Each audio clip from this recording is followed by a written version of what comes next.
Welcome to Know Your Fidelity. Today we are in conversation with the professor who doesn't need any introduction in LMTSM.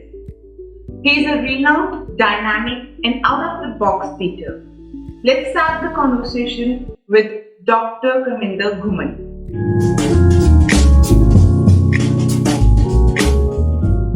Who is Dr. Ghuman according to you? If I look at my life or in any life, we are so multi-dimensional that describing oneself is not that easy. So professionally, if we limit ourselves this discussion, then I am more of a student of management and a student of life who is trying to understand what is life and what is management, and then trying to convey the same to the world. What was the most challenging part of your life as a teacher?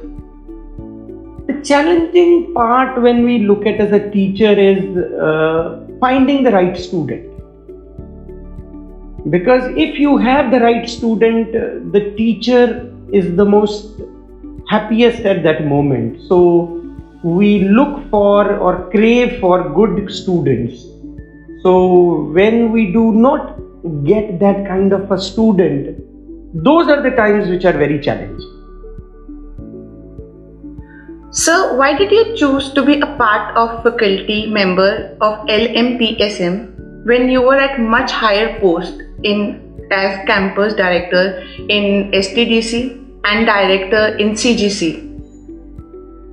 Actually, we need to look at who we are. So, in Hindi we can say Swabhav. What is our true nature? So when I look back, the thing that gives me the most joy is teaching. So when I was going up the hierarchy in the management education, so I became dean, then director, then campus director. But then I looked back and felt what gives me the highest joy. Then again I said, it is becoming a teacher. So even when I came back here at LMTSM, multiple times I was made head of the department, but I was always the one who would say, no, I want to get back to teacher as early as possible. So this is something where I am at the most peace when I get a chance to teach students or corporate professionals or anybody who is there to learn. So, 3 complete books, one being accepted as a textbook in IIM, 8 published chapters in different books, 18 papers. Then also you are still a calm person, down to earth person. How do you manage? Yes, I believe the more you do, the more you know. It is actually humbling experience, I believe. As it is said that the trees which are laden with fruit, they are drooping. And so the more you have something to offer to anyone, I believe humility comes naturally. And I think this is how we actually get also from the universe. Because if we are humble, the universal energy also starts pouring itself into us. So it is not just being humble, it is like being receptive and being open and saying to the entire system that whatever is there, I am receptive and open to it. So that humility makes it possible and helps me as a professional. So according to you, what is that one quality that a person should possess as a teacher? Not one, I would like to give 2. A person should be happy and have a desire to give. I think a happy person will also have a desire to give. So, if you have a desire to give and you are happy as a soul, automatically you will become a good teacher. Because if you are lacking in these 2 areas, even if you know, you would be knowing for yourself and may not be that effective as a teacher. So, education or practical knowledge, according to you, which is a better teacher? Actually, it is not a comparison or either or. Rather, I tell anybody I meet in my life that whenever you have a situation of either or, replace it with and. So one should not look at these two as separate things, rather complementary. Even if a teacher has come to teaching without industry experience, he or she should get some industry experience parallelly. Otherwise, it would be information and not knowledge. So, when the information is internalized through experience, it becomes knowledge. And the moment it becomes knowledge, students, they automatically know that the teacher knows. Otherwise, they know that you are speaking from the book. So, you are such a out of the box, terrific teacher. But how was you as a student?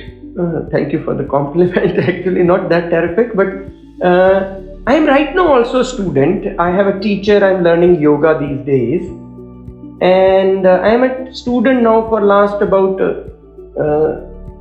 18 months or so. And when I look at that, I am quite punctual there. I am very sincere, and I am very respectful to my teacher, and so I always think that as a student I should be as I expect my students to be.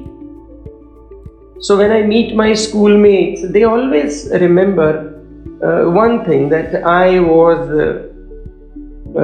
academic from very early childhood. So I loved reading a lot. So they remember this, and whenever anybody meets me, they tell me, oh yes, we knew that you always enjoyed reading and knowing new things. So, how do you manage your personal life with such a busy professional life? Again, I believe that we can't categorize life into personal and professional. When I come here, it is my family, my extended family, my students. So this is also a life for me, and so I believe that we should not compartmentalize life into personal, professional. We should enjoy and live both the lives equally well. But yes, I do believe that my family, in terms of the world, which world calls family, they would be suffering a little bit because of my extended family. So, one message that you would like to give to the world? I am nobody to give a message, but yes, my always message has been that be happy. We are here for a very small time on this planet as a tourist, and so being happy doesn't mean that going out and indulging and amusing yourself. It means having a fulfilling experience and enriched life. So live a rich, enriched life, and feel a sense of fulfillment, and then be a sacred vessel and keep giving whatever you have received as a gift from everything.